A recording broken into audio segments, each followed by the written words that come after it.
Hey guys, let's put a little bit of a disclaimer out there.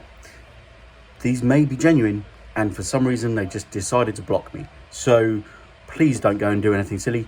But you never know. So this could be a real person, but it could be a hijacked account. So anything like that, I don't know. But this is my experience and my judgment based on what happened.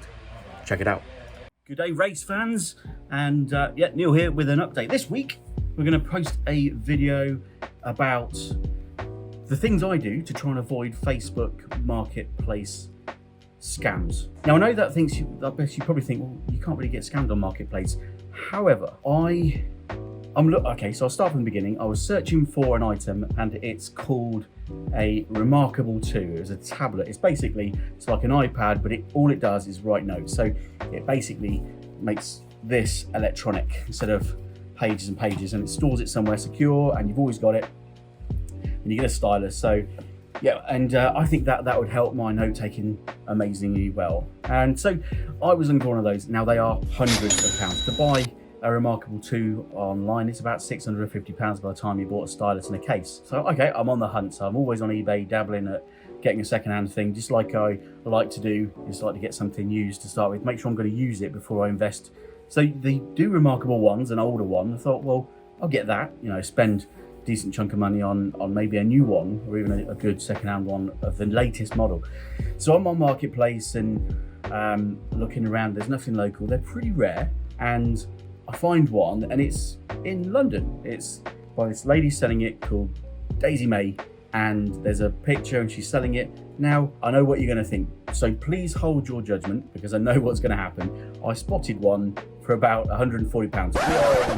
I know. If it's too good to be true, then it generally is. Generally, meaning in my optimistic world, not always is. But that's the first potential red flag. So Neil wheels out his great wealth of what can I do to protect myself if this is too good to be true. Because in my optimistic life, I try and think to myself, there are bargains to be had out there. And dealing with the things that we deal with, we sell stuff off cheaper than it should be, but it doesn't mean that it's too good to be true. And it's not a scam, although it's not quite that cheap. But anyway, 120 quid, or else £140, I think it was, for Remarkable 2. Now, there was a bit of a story about it. So, right, first thing I do is, check the pictures. Do they all make sense? Are there real life pictures of the item? That's the first thing I do. Well, first of all, you just make sure it's not just a box. Okay, a generic website-based picture. So, right, it has a real life picture. What's the background? It's on a wooden table. The next picture, it's the other part of it, or a zoom in. Is it on the same background?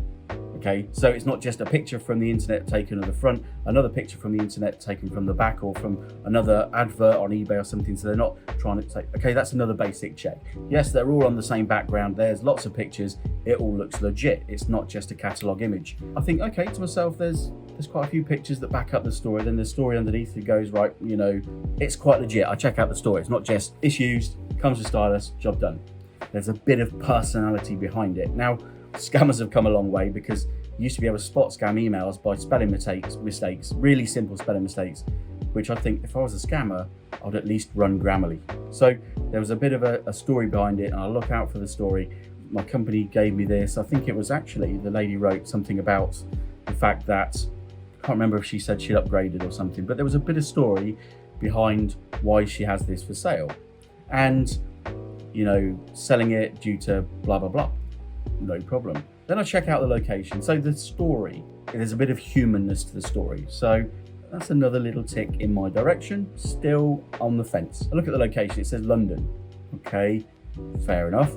Then I go and click on the person's profile, and it says they've been on Facebook since 2008. That's another check. I go, right, okay, 2008. So it's not just an account. They've got a profile picture. Great. Sometimes they don't even have that. So I click on the personal profile, and you zip off, and it's got a Facebook icon picture of her and a friend. Great. And then you've got the big, a banner image on Facebook, another telltale, and again, she's in it with another few other friends. Okay, seems legit. Sometimes they don't have that, and that would get alarm bells running in my head. So tick, tick, tick. Then it says where she's worked. Yeah, I come Bristol, London, Bristol. Slight alarm bell. And then there's a hair salon. So I'm going, okay, then there's I know that Marketplace does a few things with your locations, so I touch base. I'm happy enough to go, it's not an out and out scam. I'm still skeptical, but also optimistic. So I reach out and say, look, I'm really interested in this. It's been listed for a few days, but I'm not local. Would you be able to post it? And she replies pretty quickly. It was like Friday evening.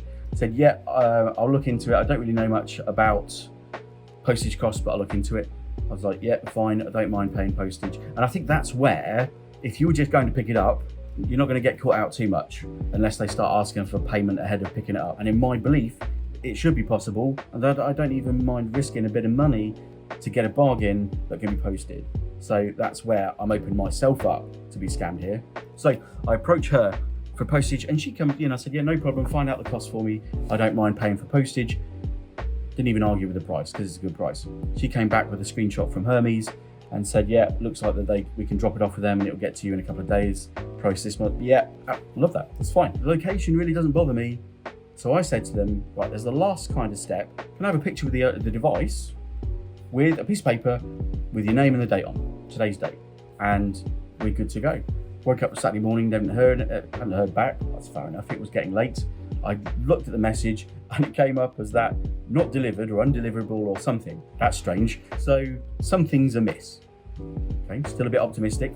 There's something going on here. The reason I ask is because if it is all catalogue images and they haven't got something realistically to sell because it's a scam, they can't take a picture with the name, so that's why I ask for that slip of paper. A lot of eBayers use it on graphics cards and stuff to make sure that whoever's buying it, they know that they've got it in hand. So now alarm bells are ringing. Why? In my mind, 2 reasons why they've essentially gone AWOL from this. They've been offended because I'm not accused of being a scammer, quite the opposite. I just want a bit of verification. I'm effectively going to send you money and then live in hope that it arrives. Or it's a scam and they can't produce the goods and they've just binned me off, gone on to the next one. So I decided to use another profile that we've got here and then search for the device. And sure enough, I searched her, found the items on Marketplace. So I had been barred. I'd been blocked. She blocked me. So I reached out at that profile, just pushing it a little bit of inquisitive Neil. And I pushed out and said, look, it's Neil. So I'm using another profile, but I've seen that you've actually blocked me. I'm sorry if I offended you by asking you for a slip of paper with the item. I didn't mean no offense. It's just that I would just like a little bit of confirmation that once I've sent the money that you actually have the item to send. Nothing personal. It's full of scammers. They got the message. It said in the box, as you can see, they never actually read it. They probably read a preview that come up on the front of their screen or something and decided just to get a shot of it. It doesn't reek of scammer, but it's 98% there. The fact that they blocked me, and then I would, if it had been me and I'd gone, oh, they're accusing me of being a scammer, I'll block him, and then reached out on another one and go, well, this guy's really keen. Oh yeah, he's not accusing me. I understand now. Let's open it back up and go, yeah, let's chat, let's sell it. But sure enough, all the items are there. I was barred. So I've got to say, you know what? 98% scam. So they're the checks I did all the way through from start to finish on how I can protect myself. Now, the out and out rule that it still comes back to is if it's too cheap to be too good to be true, it's too good to be true, then it probably is. And yes, it was, but I still believe there's bargains to be had. So be careful out there. There's tons of scammers that do this sort of thing, but there are ways that you can ask questions and protect yourself. And going back to the London Bristol thing, I still think that that's probably the biggest red flag I had, apart from them barring me, but I dodged a bullet. There we go. Marketplace is the wild, wild west. And I get that, and I'm willing to risk something for some. I'm always willing to risk something, as long as I can measure it. But on eBay is a bit wild westy, but at least you've got a sheriff's office there looking after you, whereas Marketplace isn't. So be good, guys. I guess Marketplace hasn't evolved to the point where you can post stuff in and post stuff to people, but at the end of the day, the world's a small place. There's only a courier away from getting a bargain. I'm Neil, slightly off topic this week, but if I can help you protect yourselves from certain things, then I can. Like and subscribe and share to anybody that, well, might like this stuff, and I'll speak to you soon, back with more pallet stuff very soon.